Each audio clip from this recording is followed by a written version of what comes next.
10.000 konutlar Göktürk sitesinin önündeki altyapı çalışması sırasında doğal gaz borusu patladı.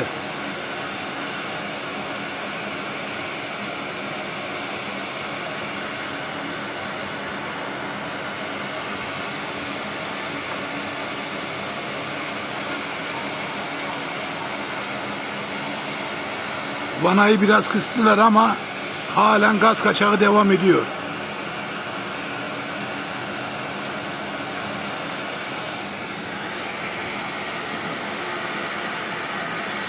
Doğal gazcılar da geldi.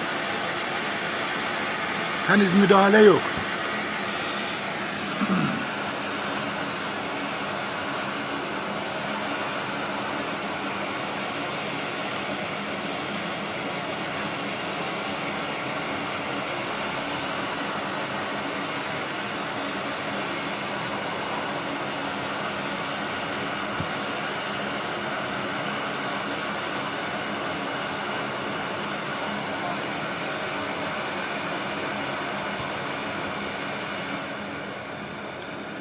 Göktürk sitesinin önü biraz daha yavaşladı.